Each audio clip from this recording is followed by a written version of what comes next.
సమాజహితమే తమ అభిమతమని అందరి సహాయ సహకారాలతో భవిష్యత్తులో మరిన్ని సేవా కార్యక్రమాలు చేపడతామని దివ్యశ్రీ ఫౌండేషన్ చైర్మన్ ప్రవీణ్ నాయక్ అన్నారు. ఆదిలాబాద్ జిల్లా కేంద్రంలోని ఓ ప్రైవేటు పాఠశాలలో ఉచిత మెడికల్ క్యాంపు నిర్వహించారు. ఈ శిబిరానికి ఉమ్మడి ఆదిలాబాద్ జిల్లా నలుమూల నుంచి ప్రజలు తరలి రావడంతో మంచి స్పందన లభించింది. పట్టణ ప్రముఖులు కొండయ్య చౌదరితో కలిసి ఈ హెల్త్ క్యాంపును ఆయన ప్రారంభించారు. వచ్చిన ప్రజలకు వైద్యులు సిబ్బంది అన్ని రకాల పరీక్షలు నిర్వహించి మందులు అందజేశారు. ఆరోగ్యం పట్ల తీసుకోవాల్సిన జాగ్రత్తలు వివరించారు.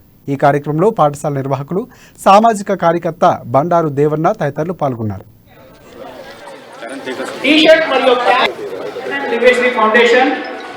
यांचं पुष्पगुच्छ देऊन स्वागत करीत आहेत. अभय मुळेजी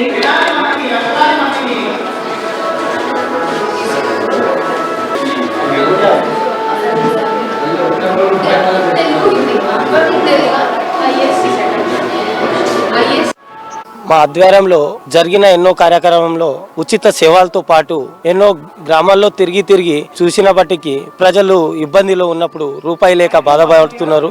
ఏ పంట నష్టంతో గానీ రూపాయి లేదు సార్, మాకు బస్ ఛార్జెస్ కూడా లేవు, హాస్పిటల్ ఇబ్బంది అవుతుందంటే మేము వరద వాళ్ళకు ఇన్వైట్ చేసి భారీ మొత్తానికి ఉమ్మడి ఆదిలాబాద్ జిల్లాలో క్యాంప్ పెట్టడం జరిగింది. ప్రజల కోసం నేను ఎప్పుడైనా ఏ సాయమైనా చేయడానికి సిద్ధంగా ఉన్నానండి.